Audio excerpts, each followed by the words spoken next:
James Gunn vient de quitter le navire du MCU avec la fin de sa saga sur les Gardiens de la Galaxie. Une équipe iconique de cet univers partagé qui a énormément influencé sur la forme de beaucoup de projets. Que ce soit pour le meilleur, mais surtout pour le pire. Car depuis quelques années, le Marvel Cinematic Universe souffre terriblement avec l'arrivée de productions soit totalement aux F-tiers, soit catastrophiquement cabotines, soit juste vides et moches. Je suis pour ma part un ancien fan du MCU et je dis ancien tout simplement parce que depuis un moment, on est tombé dans quelque chose d'affreusement ennuyant. Et je parle des films, mais les séries Disney+, c'est pas mieux, elles n'arrivent pas à coller au réel rythme d'une vraie série et sont juste des films à trop grosse rallonge. Et bien sûr, je parle bien évidemment pas pour les WandaVision et Loki, mais pour les dernières sorties. Du coup, pour moi, le MCU a perdu tout ce qui faisait son charme dans les premières phases, dans la construction et le choix divers des œuvres. Et attention, faut nuancer comme toujours, mais ancien fan ne veut pas dire nouveau hater. Que je le veuille ou pas, j'ai profondément été marqué par le MCU et d'ailleurs, si celui-ci n'existait pas,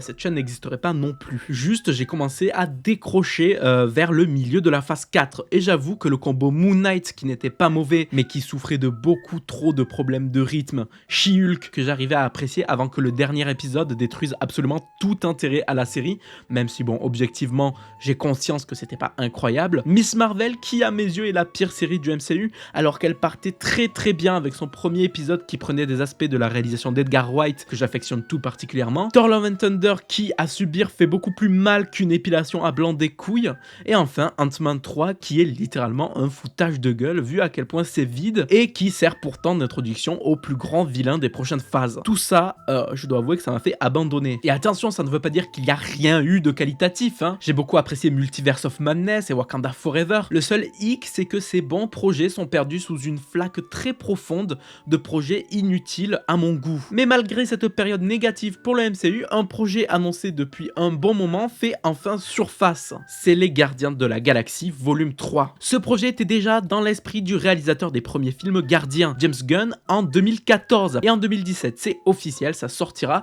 et c'est prévu pour 2020. Seulement, voilà, il y a eu une polémique. Une polémique sur des blagues de très mauvais goût qui fera surface en 2018 et qui à ce moment-là datait de 11 ans en arrière. Disney, ils ont vu ça et ils ont dit bon, ça fout le bordel et voilà quoi, ça va un peu à l'encontre de notre morale, donc on va tout simplement lui retirer la réal du film. Ça fait que les Gardiens de la Galaxie volume 3 ont été pendant longtemps sans date de sortie parce que on savait plus trop où c'en était, il y a eu beaucoup de galères et voilà quoi. Et au final en 2019, Disney fera machine arrière et James Gunn pourra réintégrer le projet des Gardiens de la Galaxie volume 3. Sauf que il y a toujours pas de date de sortie, du coup celui-ci il va commencer à tout simplement se consacrer à la réalisation de Suicide Squad chez DC, où du coup il fera ses premiers pas simplement dans l'entreprise où il deviendra le futur Kevin Feige entre guillemets. C'est-à-dire qu'il aura comme métier de structurer et de bâtir ce nouvel univers DC.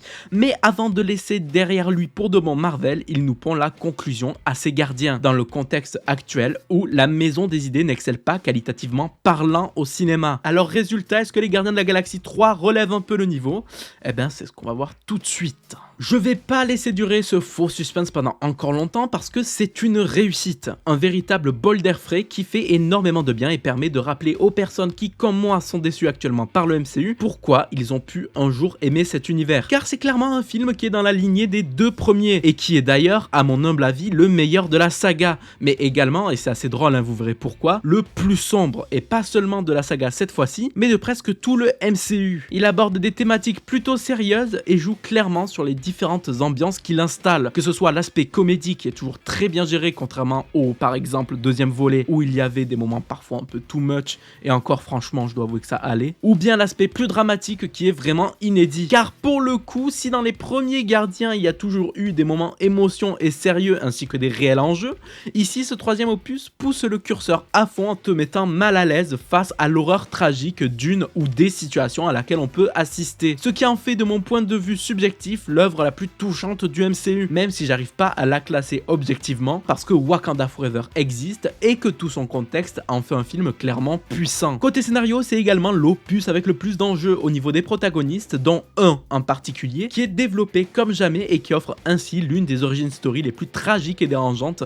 montrées à l'écran dans tout le MCU. Vraiment, s'il y a des parents qui regardent cette vidéo, je vous préviens, n'amenez pas votre enfant voir au cinéma Les Gardiens de la Galaxie 3 parce qu'il en ressortira traumatisé, quoi. C'est pas juste une comédie, il y a vraiment des moments qui peuvent être choquants, je trouve, pour des enfants. Et l'une des raisons pour lesquelles ces ambiances-là marchent, c'est grâce à la qualité d'écriture des personnages. Certes, on les connaît depuis le premier opus, mais les interactions qu'ils peuvent avoir entre eux dans ce film créent aussi cet affect. C'est très naturel et on vit pas cette situation gênante où pendant le visionnage du métrage, tu te dis qu'il y a des scénaristes derrière. Le genre de trucs qui te font bien sortir d'un film. Que ce soit les relations, les dialogues, les intentions ou même les ressentis des personnages, c'est juste parfait. C'est le plus gros point fort de tout le film et c'est la raison de pourquoi c'est si efficace. Et ça aide du coup énormément à ce que les ambiances citées plus tôt fonctionnent. Mais niveau personnage, il n'y a pas que des réussites et là je vais parler du plus gros point noir du film selon moi, c'est Adam Warlock. Il n'est pas du tout à la hauteur de ce qu'on pouvait attendre d'un tel personnage et il est clairement sous-exploité.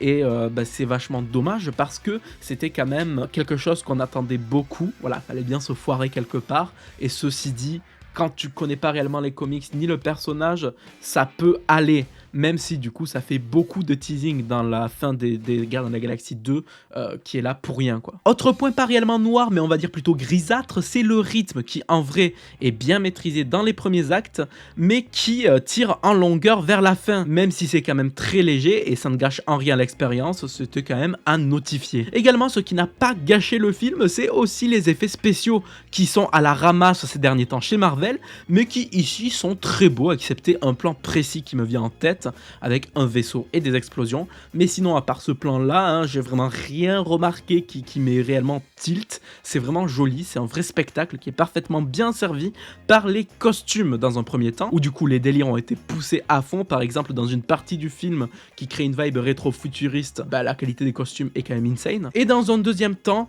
ce qui est pour moi le point fort de ce troisième volet, visuellement parlant bien sûr, c'est la gestion des lumières.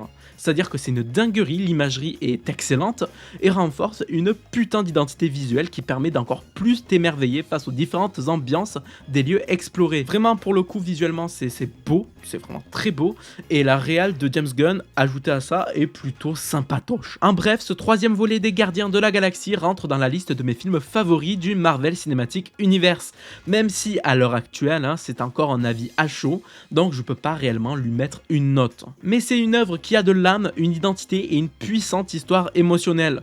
L'alchimie entre les acteurs et la qualité de l'écriture renforce encore plus la richesse de l'histoire et conclut d'une bonne façon les aventures des Gardiens de James Gunn. Et c'est rassurant car si de base c'est une œuvre qui rappelle la comédie, ce volet-là se concentre sur le drame dans son fond. Et c'est d'ailleurs très drôle de se dire que c'est grâce et à cause des Gardiens que la comédie est de plus en plus omniprésente dans le MCU, ce qui parfois gâche certaines histoires qui auraient pu être racontées d'une façon qui se voudrait mieux adaptée. Parce que paradoxalement, ce troisième volet-là montre qu'une autre ambiance beaucoup plus sombre et dramatique, toujours avec une certaine comédie, est possible. Le tout est de savoir gérer les timings et être cohérent avec les personnages et l'univers. J'espère très sincèrement qu'avec ce projet, Marvel va réussir à ouvrir les yeux et tenter des choses aussi marquantes, même si de mon côté, j'avoue que là, je suis content parce que le MCU vient de m'offrir un film digne du Prime MCU, bien poulet délicieux, bien Phase 3, mais dans 6 mois, The Marvel sort et je suis beaucoup moins enthousiaste, donc est-ce que les Gardiens de la Galaxie 3 va être une de ces œuvres qui va annoncer un nouveau départ dans le sens artistique du MCU, ou est-ce que ça va être juste un très bon film perdu dans la bouillie insipide d'autres productions à venir? C'est ce qu'on verra dans le futur. Néanmoins, là, profitons de ce film qui est encore au cinéma et remercions James Gunn pour cette conclusion absolument fabuleuse. On aura clairement le temps de se plaindre plus tard. Sur ce, j'espère que cette vidéo vous a plu. Si c'est le cas, n'hésitez pas à mettre un pouce bleu, à vous abonner et activer la cloche. C'est important de ouf en fait. Waouh. Si jamais vous avez vu le film mais que vous n'avez pas le même avis, n'hésitez pas à commenter. D'ailleurs, si vous avez le même avis, n'hésitez pas à commenter.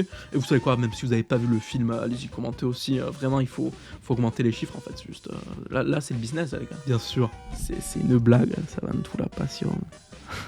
J'ai plus qu'à vous dire à bientôt sur Chromique pour de nouvelles chroniques. Ciao.